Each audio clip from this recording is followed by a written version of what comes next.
ఎన్టీఆర్ నామస్మరణతో రెండో రోజు మహానాడు మార్మోగింది. ఆయన జయంతి సందర్భంగా వేదికపై కేక్ కోసి నేతలందరూ ఘన నివాళులర్పించారు.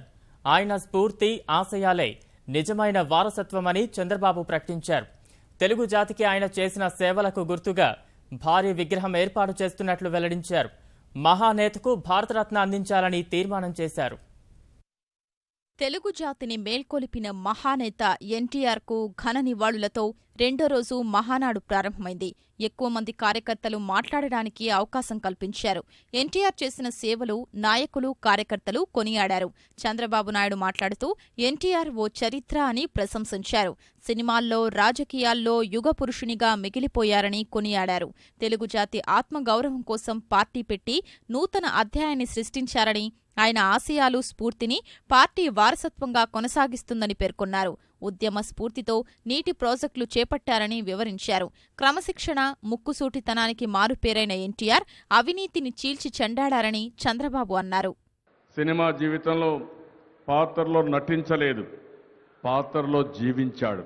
శ్రీకృష్ణుడు ఎట్లుంటాడో మనకు తెలియదు, కానీ అదే మాదిరిగా ప్రతి ఒక్క దేవుణ్ణి కూడా మన నందమూరి తారక రామారావు గారి రూపంలో మనం చూసుకుంటున్నాం. ప్రజలే దేవుళ్ళని మొట్టమొదటిసారిగా చెప్పిన వ్యక్తి నందమూరి తారక రామారావు గారు. అదే నాకు కూడా స్ఫూర్తి. పేదరికం లేని సమాజాన్ని మనం నిర్మాణం చేయగలిగితే అదే నిజమైన నివాళులు మనం ఎన్టీ రామారావు గారికి అర్పిస్తాం. తెలుగు జాతికి ఎనలేని సేవలు చేసిన ఎన్టీఆర్కు భారతరత్న ఇవ్వాలని మహానాడు తీర్మానించింది. ఎన్టీఆర్ సేవలకు గుర్తుగా మరికొన్ని సంక్షేమ కార్యక్రమాల్ని ప్రారంభిస్తామని చంద్రబాబు ప్రకటించారు. 35వ మహానాడు ఇది. 93వ సంవత్సరం మనం జరుపుకుంటున్నాం.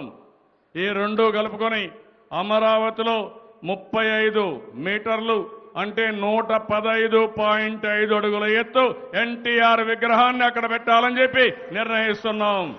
పేరు ఏం పెట్టాలని ఆలోచించాం. తెలుగు జాతి ఆత్మ గౌరవ స్ఫూర్తిగా ఈ పేరు పెడితే బాగుంటుందనిపించింది.